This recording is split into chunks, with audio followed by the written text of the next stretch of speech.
An error occurred. That's great. All right, everyone, welcome back to the Teach for Justice podcast. I am here to talk about climate justice this week, and I have brought a special friend, Jane G from Spring Bay Studios and the League for Green Leaders. And Jane brought this group of people to my attention and a project that they're working on that I think you're going to love and appreciate. So I want to start with Jane, and then everyone else, could you please introduce yourselves? Thank you so much, Alfredo. It's such a great privilege to be with you and with all the teachers here today. I will start some kind of background about myself. Almost 10 years ago, I was connected with the environmental issue as a mother, concerned mother, and I feel like the urge that I should do something, like using perhaps the game development kind of a background that we can help to bring some learning experience that usually is hard to find with the other media. That's how we started it. And I feel such a great privilege to get the interest from teachers that the games that we develop can be somehow helpful in their way of teaching or introduce the ecosystem into their teaching. And it's such a great pleasure to connect with you, Megan, and also Jose and our friends here, Henrika and also Antonia, where they're all working on a fantastic collaboration internationally. So I just so happy to be here and in this conversation. I will invite the others to introduce yourself.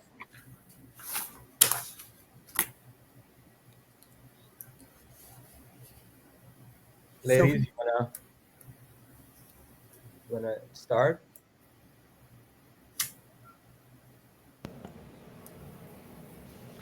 How about I just go ahead and I'll call you out by name here as I see you on my screen, and then we'll go from there. So, Antonia, would you go ahead and introduce yourself for us, please? Okay, I am teacher Antônia Martins from Colégio Militar de Manaus, from Brazil. I'm talking from Brazil. And just like you, I'm worried about the planet, okay?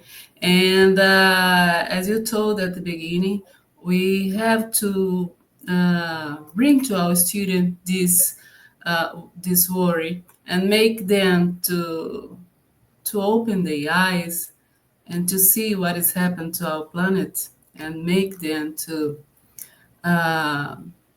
do whatever they can do with the tools they have on their hand. And as they are in the beginning of their lives, maybe they don't have much maturity as we adults have. So we have to introduce them the risks our planets are running, and try to make them to think what they can do beginning in their home, at home, how the way they are separating the trash, and the way they threw the trash. And I think we have to start with this. It seems to be small things to do, but if you don't start with this small steps, we can give bigger steps, right? And I think this is important. In everything we talk, every word we present to our students, every action through our projects, school projects, science projects, we are open the eyes to what's happened to the world and what they can do to help to change our future. Yes, thank you, Antonia, and it's very, very nice to have Brazil on the podcast today. Jose, how about you? Can you please introduce yourself and how did you get involved? Sure. Well, I'm Jose Gonzalez. I'm the 21st century specialist here at Compton Unified. And Jane has been kind of the glue. She's kind of the person who's just really, her energy and just her enthusiasm really has brought us together. For me, I started with traditional tech teams and STEM. And after watching David Attenborough's Planet Earth series, I have grandchildren. So there's a personal investment and with my own students as well. And so through the vehicle of project-based learning, my kind of goal has been to bring awareness and having out of the mouth of babes, right? The kids are the ones who are finding solutions and speaking out to the community. And I'm grateful for Enrique, because Enrique and Antonio reached out to me. We were working on a world's best school competition. Yeah, he was actually on the other side. Nice. And he was generous enough to reach out, and we have been collaborating together. And then also Jane introduced me to Megan. So just a wonderful team of superheroes, and I'm honored to be just part of the group. Yes, and Jane, I got an email from her 6 months ago, and for context, Jane lives in Canada, everyone. And the email said, "Do you know where Compton is? I'm working with Compton." I said, "Yes, I'm very close to there, actually." And it was a funny email to get from Jane, but I am so grateful and not surprised that a community like Compton is interested, and teachers in that area have found interest and are moving towards any issues in justice. So climate justice does not surprise me one bit. Thank you, Jose, for being here. It's great also to have Compton in the house. We're going to go on the bottom row here. Megan, could you please introduce yourself for us? Hi, everyone. My name is Megan Vosk. I am an international school teacher. So I'm originally from Long Island, New York, but I'm currently teaching in Vientiane, Laos. And I became interested in issues related to climate justice after teaching and living overseas for over a decade. I grew up right outside New York City. I had a lot of power and privilege, and I was really unaware of the issues that developing countries face until I started traveling around. And I was really shocked by the statistic that the top 4 carbon emitting countries produce over half of the world's emissions. So USA and China combined, I think, produce like almost 40% of the world's carbon emissions. But country like Laos is 89th in the ranking. And so thinking about how it's on the precipice of environmental disaster and it really hasn't produced any of the emissions, I think really got me thinking about justice, equity, and how do we make students aware of these discrepancies and the ways that communities kind of are teetering on the edge as a result of what the more developed and richer nations are doing. Thank you so much for having me today. I'm excited to be here. Wow. Okay. So Laos by way of Long Island, New York. Love it. Enrique, you're last. Hello. So I'm from Brazil too. First, it's a pleasure to be here today. My name is Henrique. I'm a teacher, biologist, and military.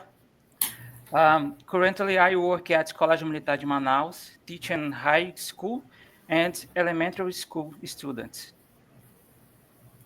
All right. Thank you. So more Brazil in the house. So what brought you all together? Maybe I can take that question. I think it is really my great honor to support the teachers on teaching climate literacy through our games and a gamified online program called the League for Green Leaders, where students can collaborate and can inspire each other to reduce more carbon footprint, to learn what is sustainability as they are doing it. And that's how I connected with you and also Megan. And we also have a teacher, Omar Murji from Canada, and Jose, and our friends, teachers, Enrica and Enric, and then also Antonia in Brazil, which works with Jose for their awesome STEM project, where they are really addressing the local issues on sustainability. And I actually just want to connect all the teachers because I think you guys are really amazing. Based on my experience working, reaching out to teachers, climate education, unfortunately, is not the top priority for many teachers, but you guys look this issue in a different way. And so I'd like to connect them. And then very soon, I actually, in our first introduction call, they came up with a book project. I think maybe they would like to share more details later. And it's truly amazed me is because teachers from 4 countries and also the students from 4 countries, they're all collaborating on their research and perhaps also find out solutions to address the climate change. That is truly amazing. Well, I'm not surprised that Jane, you're the one that connected everyone because you are the great connector, and I do believe that the connection is going to be the key.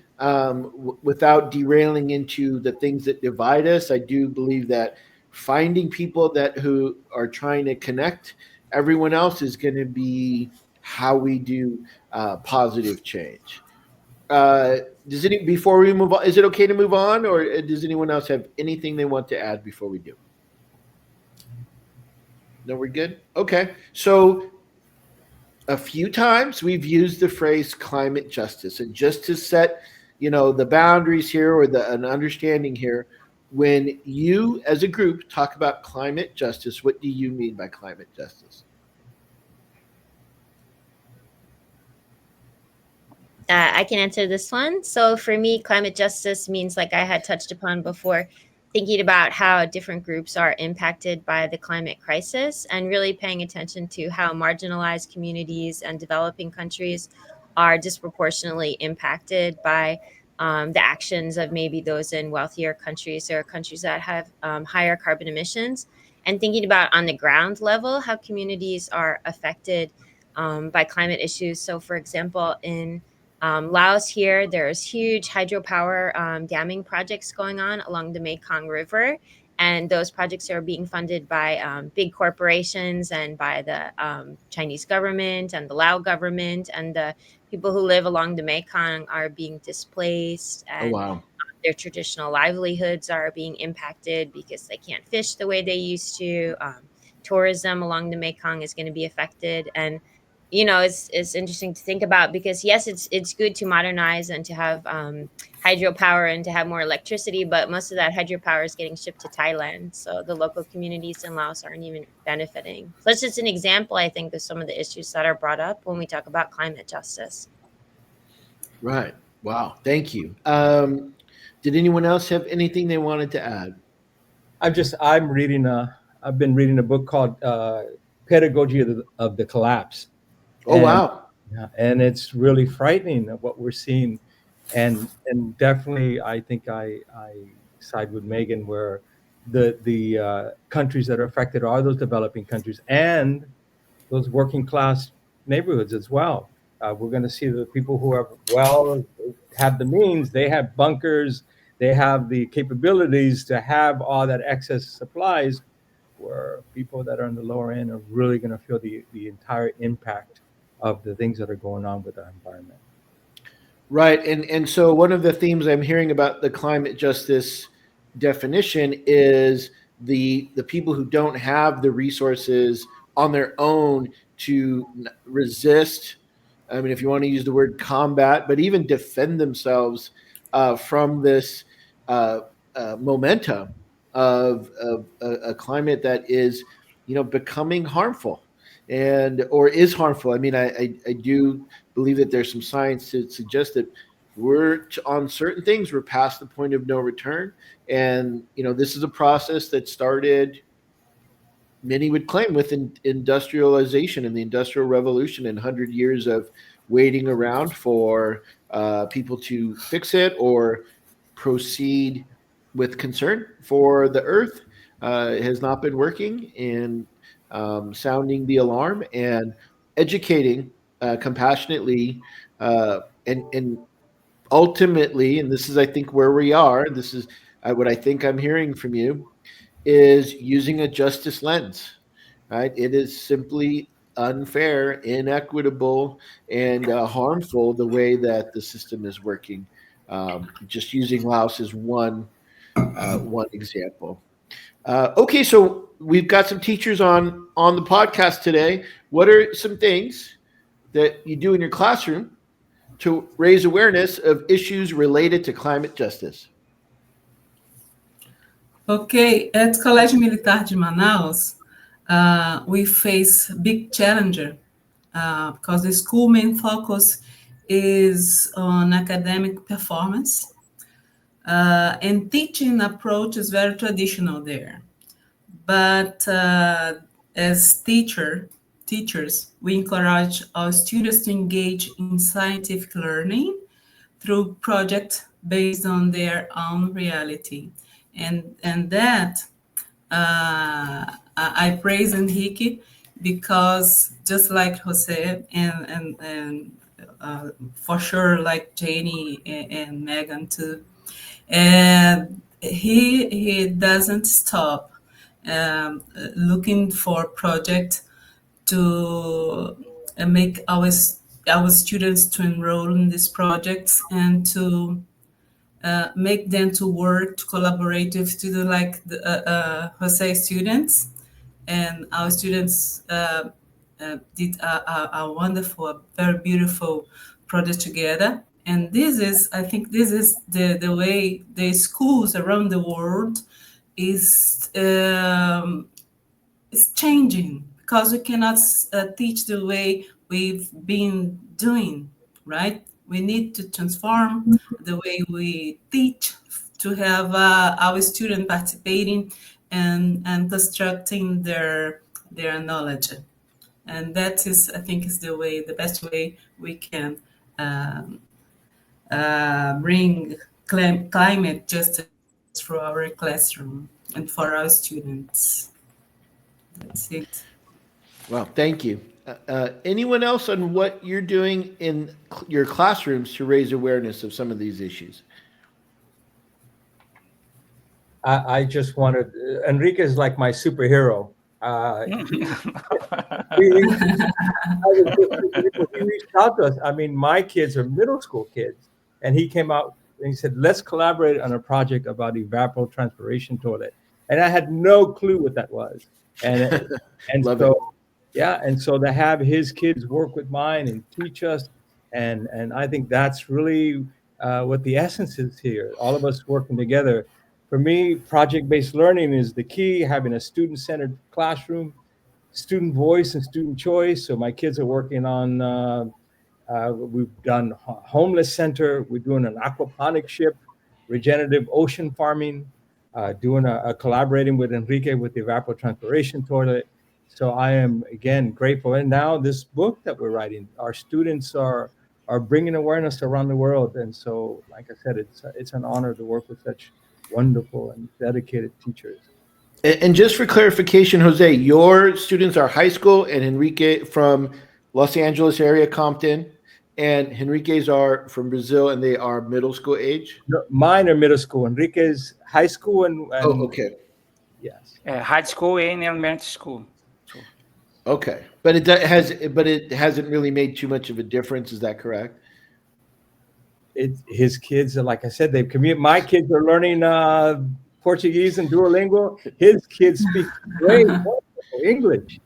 Right. Well, that's a separate conversation in terms of English teaching, or foreign language. The value we place on foreign language here, but it's a great example of the differences. And I'd agree. Jane and I worked on a couple of global exchanges with Flip, and goodness, we did have high schoolers sometimes mixed with middle schoolers, and it was very powerful at times how they could find common ground, because as they get older, a 3-year or 4-year difference is not going to be much at all. And they go into it thinking we're so different, and leave with a much firmer, I would say, empathy for the commonalities, And I just think it's easier to do things like Megan said, she traveled and that opened her eyes. It's easier to travel if you have these school experiences, right? With international people, it demystifies it. It reduces some of the anxiety, which is what I think is a great, maybe unintended, maybe intended consequence for it. And the other thing I heard that I thought was very powerful was that Henrique reached out. Right. I've had people reach out to me, and for some of these countries, right, you could maybe encourage them to reach out, but I wouldn't be shocked for their immediate reaction to be how, to whom, right, about what specifically.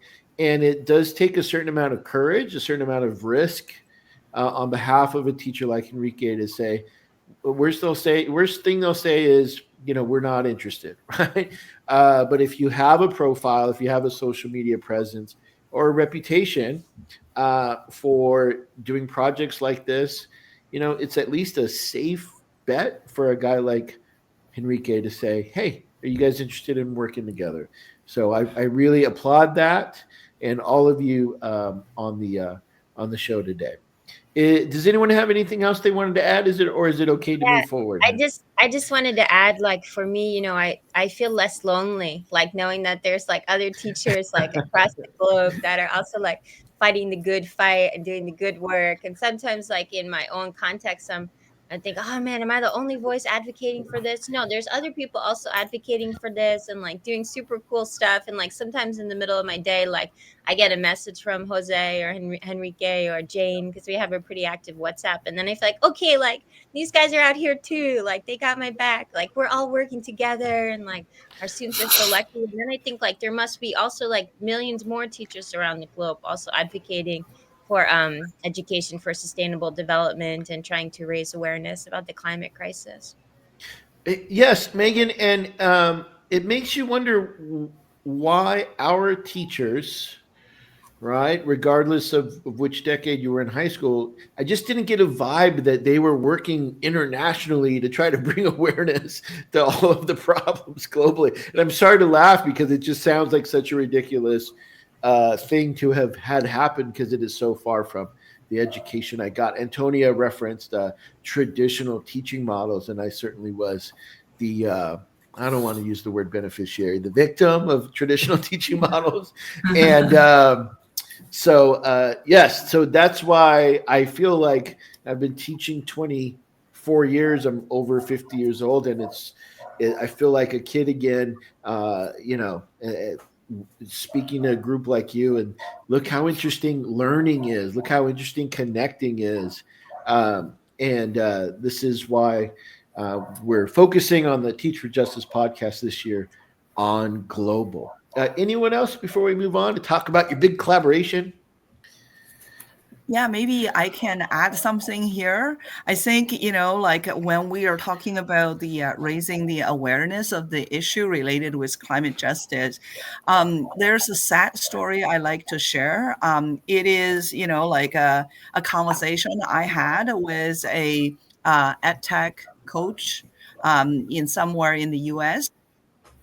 Where I was talking about she is very interested in the equity, but the sad thing is when I'm talking about the climate justice, her reaction was like my students unfortunately in their community are not so interested in the climate related part. Their interest is in how to bring food to their tables.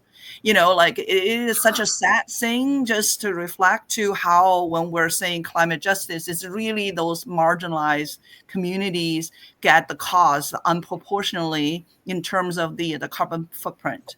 However, like because of this kind of like the economical, I would say pressure, perhaps will kind of like push them or maybe even for the community, even the teachers may think, the climate is kind of something far on the agenda. So that's a kind of like a sad story I like to share here.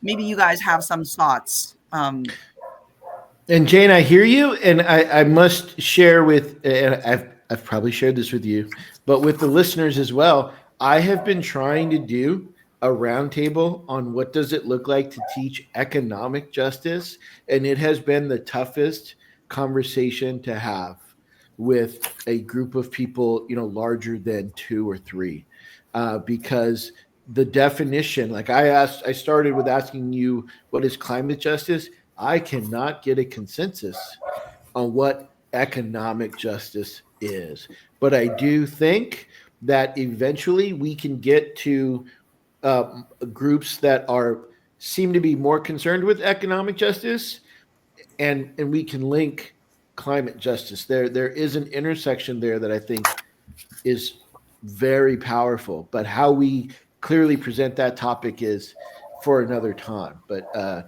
yes, I hear you, and economic justice is a very, very tricky topic that I'm very interested to explore as well. But anyone else on raising awareness before we move on? I think I'll just add, I know that the other guys do this too, but we use the SDGs a lot in our classroom as a Yep. framework.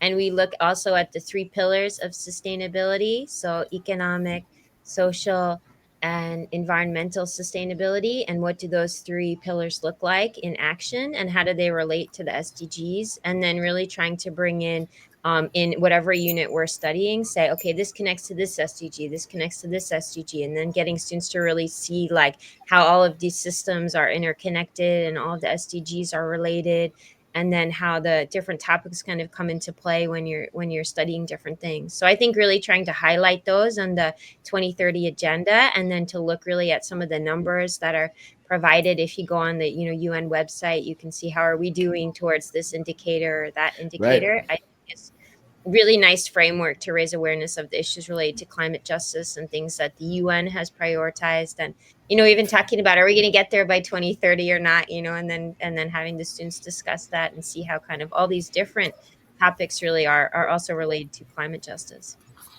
Jose, do you mind if I put you on the spot for a second about California and their approach to teaching climate justice? It's been my experience, and I've taught in California for 24 years. This is, the most populous state in the United States.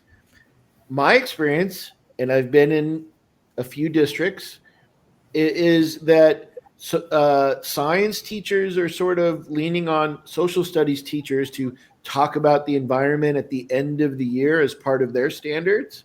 And social studies teachers just assume that the science teachers are talking about it. And at the end of the day, if you really investigate it, neither's really talking about it in depth. They're certainly not doing it in a fun way, like Jane's created a gamified way to do it.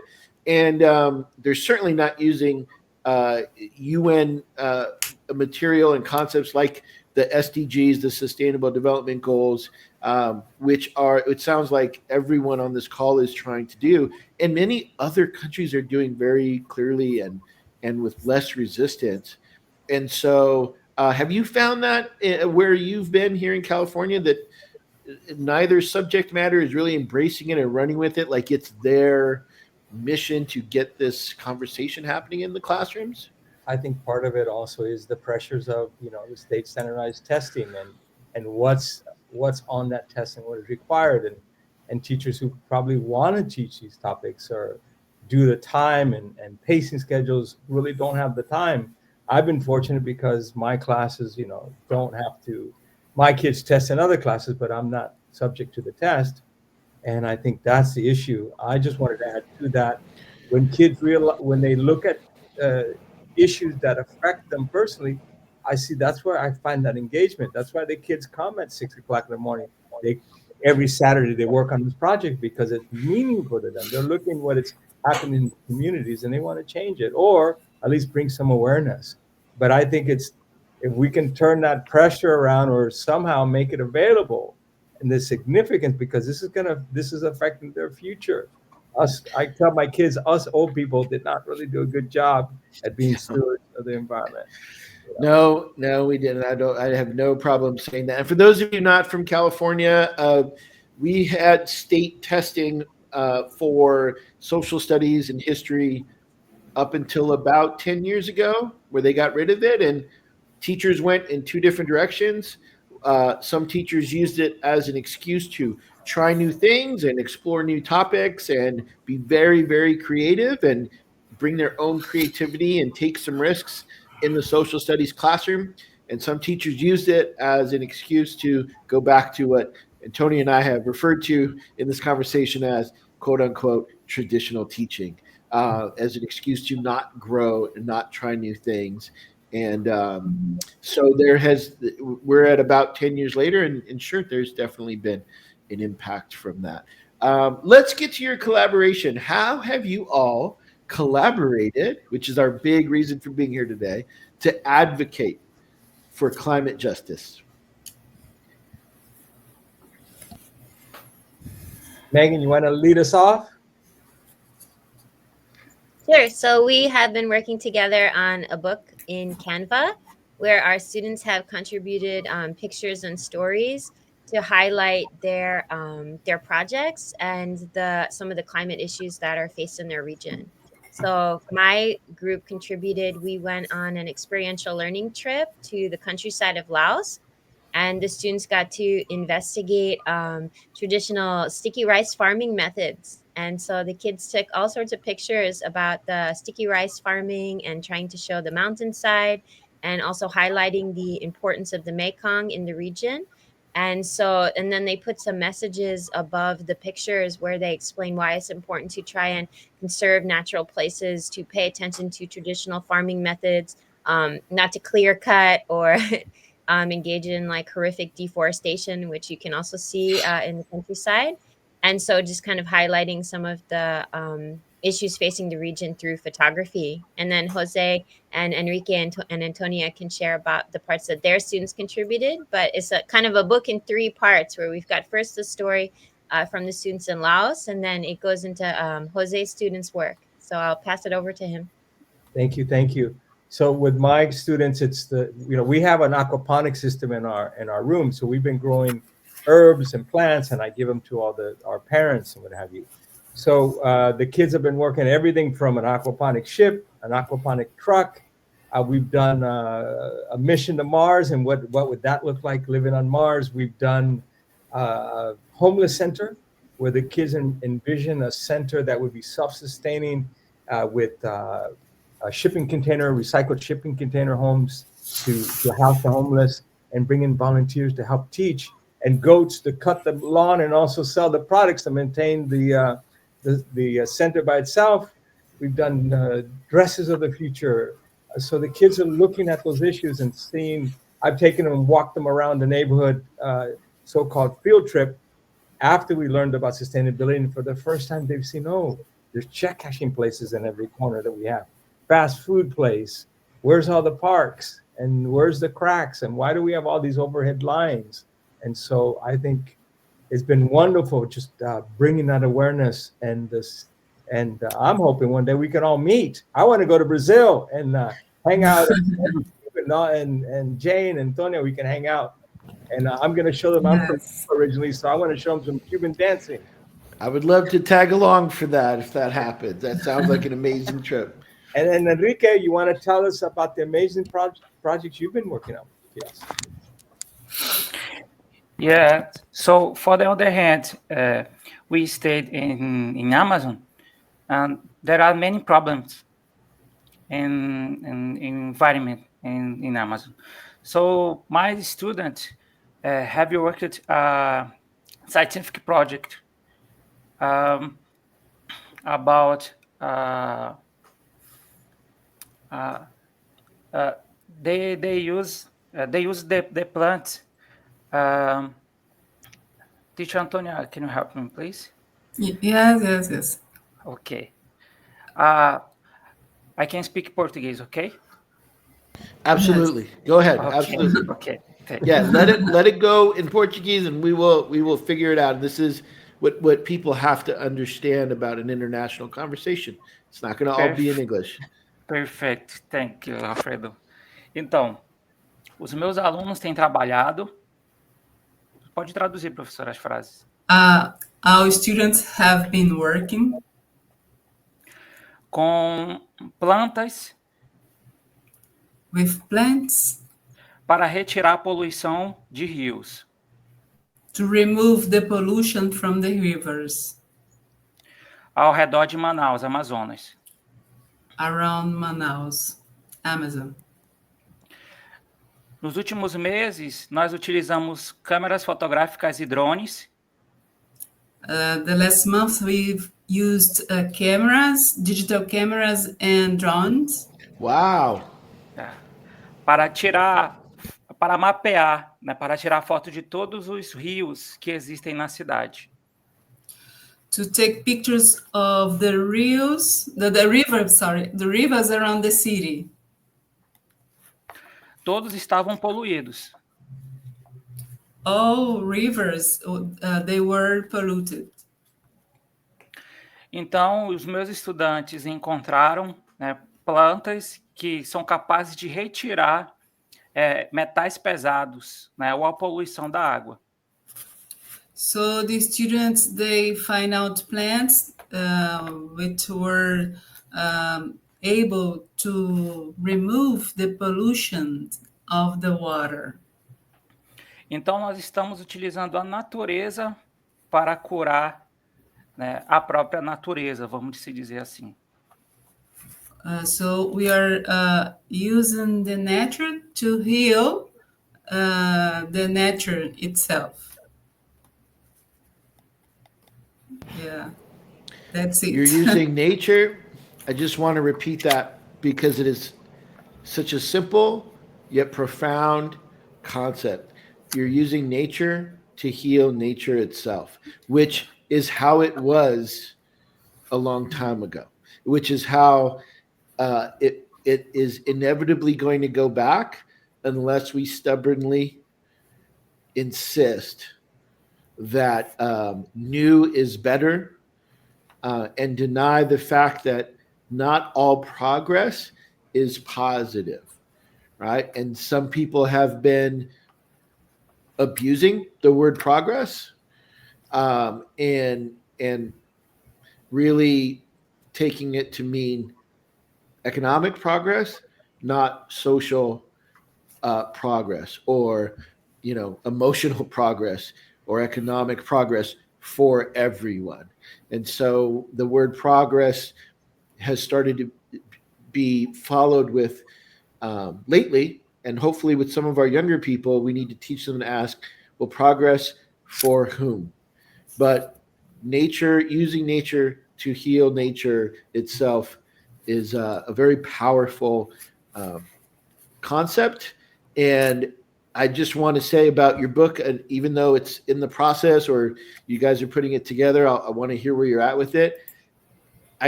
In hearing about this project, my first thought was, people can't unsee a book like this, right? You can't unsee a project like this.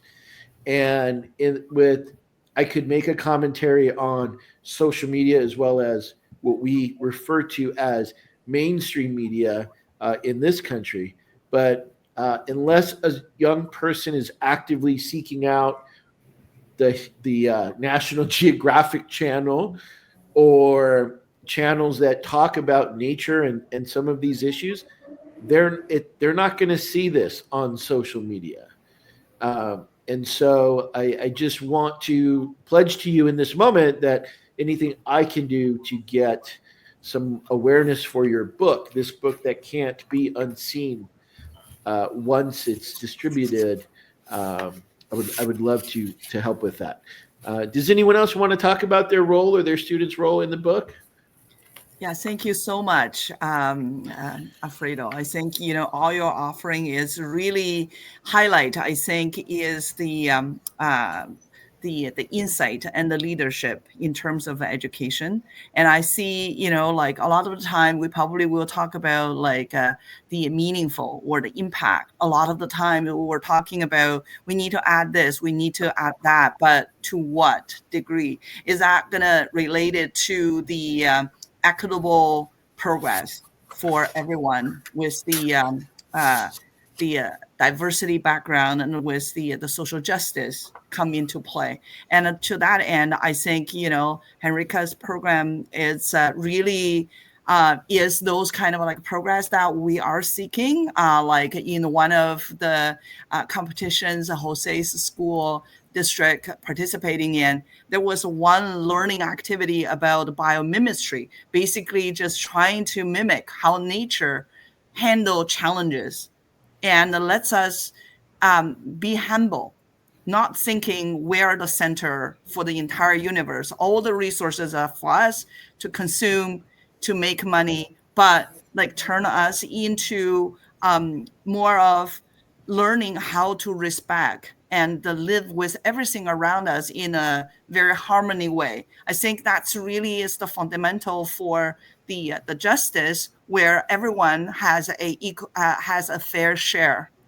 Then when we teach the kids when they're young, maybe, like even through some of the project that you guys, fantastic educators, are bringing to the classroom, we will plant the seeds. We'll plant the seeds when they are thinking the future challenges. They will think, how can we figure out a solution where everyone will benefit instead of just for myself, instead of using the cost of destroying something else, but you can improve on this. I think that will be fantastic. And another way I really, really dedicate, I try my best to do is to share all the wonderful work that you guys are doing. I'm happy to share. There will be one a short, very small conference, but it's focusing on sustainability. The summit, and they would like to highlight the voices of the students. I think those are the very positive and hopeful sign that I see has brought out all around the education, in the different kind of cities, the states, and hopefully together when we collaborate, we'll get the message out, and hopefully this community can grow.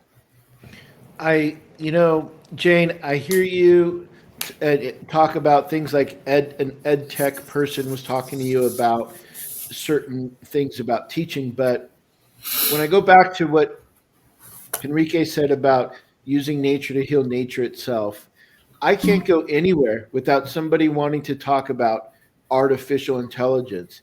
And what I feel like I'm hearing this group say is you're talking about bringing back natural intelligence.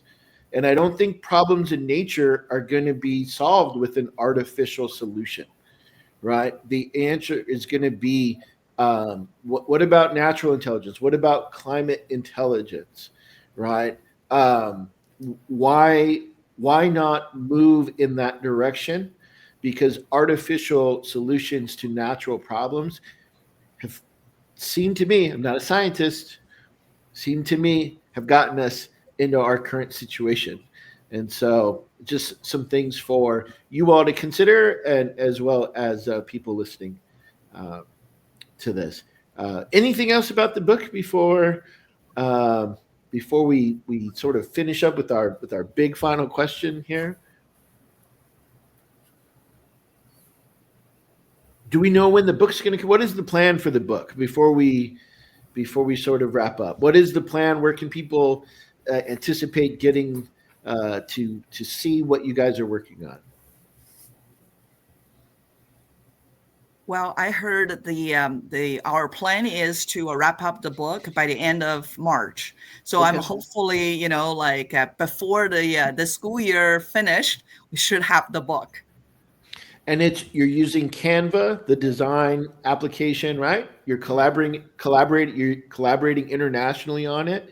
And collaborating could mean, I'm going back to what Antonia said about, doing something small, that the students can do something small. A 14-year-old living near the Amazon may not have the answer to climate change, but they could take a picture, right? You can take a picture. And a picture's worth 1,000 words. And when you start getting these pictures from sources that American students, places that are doing, like Megan, cited, a lot of the damage, right? then maybe those students will listen to their peers, right? And when I was younger and in school, to get a picture in a textbook, that photo had to go through a lot of people to get into that textbook. Now we can see images from our peers in other countries if we create this culture of being interested in what is happening to our friends, our brothers and sisters in other countries. So I'm so grateful that you guys all have a similar vision and that you're actually following through on it, and that you were willing to come here and talk about it. So I'm excited to see what comes of it. All right, folks, this has been amazing. And if you're not familiar with our podcast, we always end with the same question. And that question is, what does it mean to you to teach for justice? So I will let you guys go in whatever order you like. And you don't have to respond if you don't want. But I'd love to hear from those of you willing to share. What does it mean to you to teach for justice?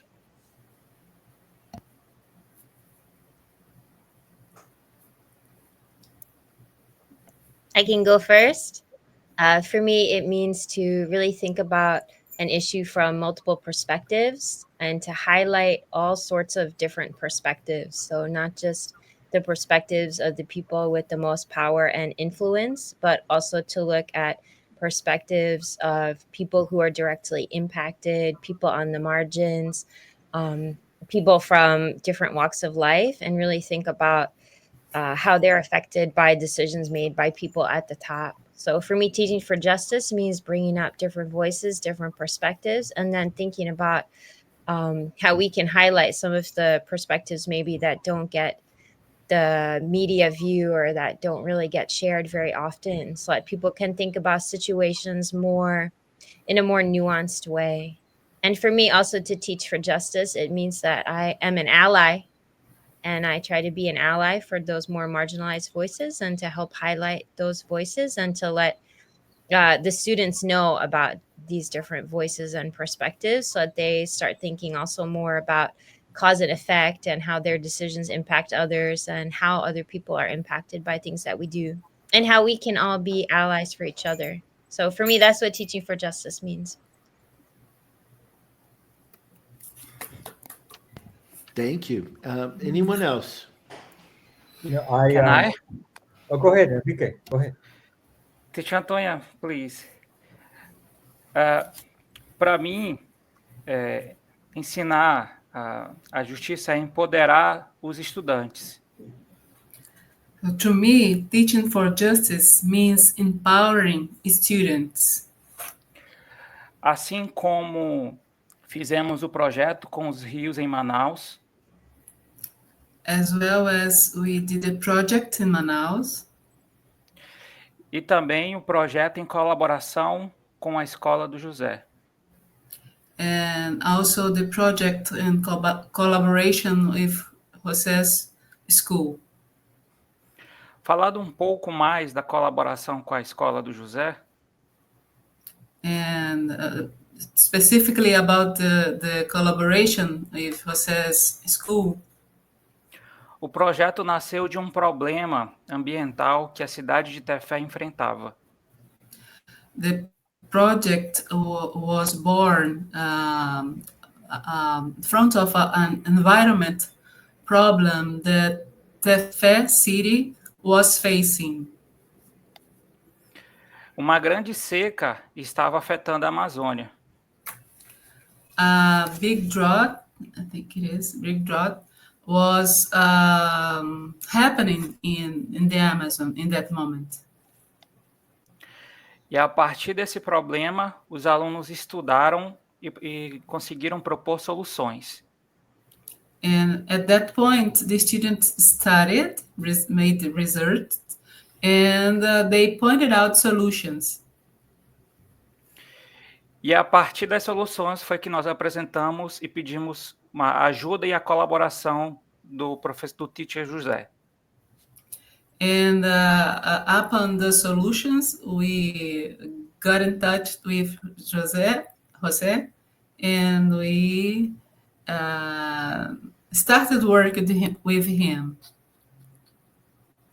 Então, como professor, né, para mim, ensinar a justiça climática, ensinar esses assuntos é empoderar os nossos alunos para que eles possam propor soluções e fazer o mundo melhor. So as teacher to me is to teach our students and make them, to empower them and to make them point out better solutions to those problems. That's all. Well, that's plenty. Thank you. Who's next? Oh, go ahead, Antonia. You want to say something? Okay, as we're talking about climate for justice, that's it. Yes. So I think we are part of nature. We cannot think as out of nature. We are part of nature. So we represent nature. Once, yes, nature speaks through the drought. It speaks through the rains, the big and rains, and yes, it speaks a lot. Okay, but we can speak for nature, and we can lead our students to stand beside the nature and fight for it before itself speak, right? So I think that's it. I think if we can show our students that we have to fight for nature every moment, every time, because we're not apart from nature. So we have to fight. We have to teach our students to fight and to raise the flag for nature. I think this is a climate justice also. Okay, that's it. Yes, very nice. Thank you.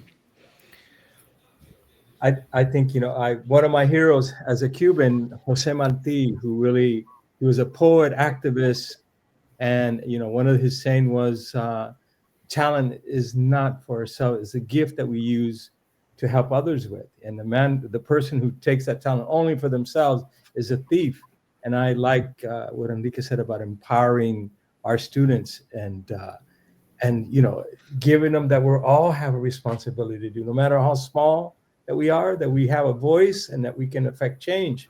And I was thinking how wonderful and marvelous Enrique's project and what he brought to us is our kids saw it and adapted for our life in California. So the kids came up with that evapotranspiration toilet I'd never heard of in my life. That Enrique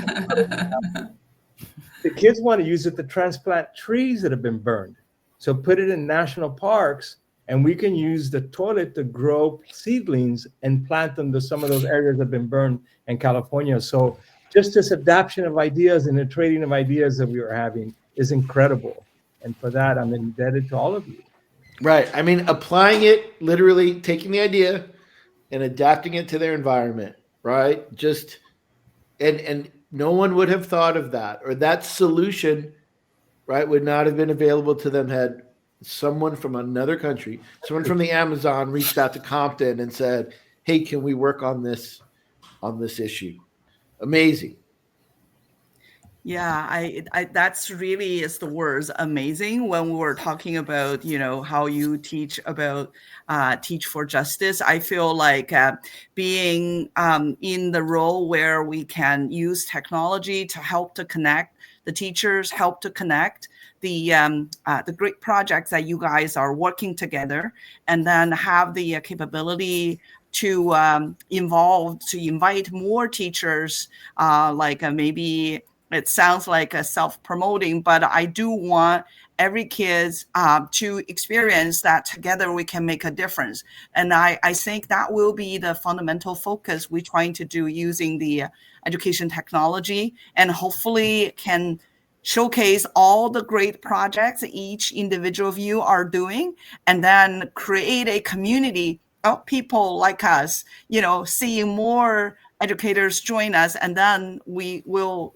really get kind of like like someone mentioned, like right now, it seems AI is in the trend for education. We hope for the next trend would be sustainability education. So I think that will be my way of contributing to Teach for Justice. Love it. And you're doing an amazing job. You need more allies. You need people like the ones on this call. And they're slowly coming around. I can see them. I'm wearing my Spring Bay Studios t-shirt. It didn't show up on the camera. Okay. But I appreciate that. Did anyone not go to, or are we, everybody, it seems like, okay, everybody went. Well, listen, I appreciate you folks. It's not self-promoting, Jane, because this wasn't an infomercial. This was an invitation to collaborate, to connect. A connected world is a problem-solving world, and you are doing it. I think going back to Marti's comment that Jose brought up about talent, I think as a group, one of the talents you have is vision. Right? You see collectively, and the people that you attract and want to collaborate with, you see things that maybe the rest of us don't. You see the urgency, but you also see the possibility. And if we can teach that combination, right, urgency and possibility, right, risk taking, that problem solving series of, all right, we don't know the answer, but let's what do we know, right? And take not just from textbooks, but going back to what Henrique said with his students in the Amazon, ask nature, what did nature do before, right? And potentially, is that a solution we should look a little bit more into than some of the more technologically progressive solutions that we've seen? I could talk to you folks all day, but I want to thank you for this particular conversation. It has been very powerful and impactful for me. I hope people get out of it what I've gotten out of it. I'm sure they will. And I look forward to seeing the book and helping get it in front of as many people as possible. So any last words for anybody? Thank you so much for having us. I feel all warm and fuzzy now too. I feel really, it was very heartwarming. Thank you.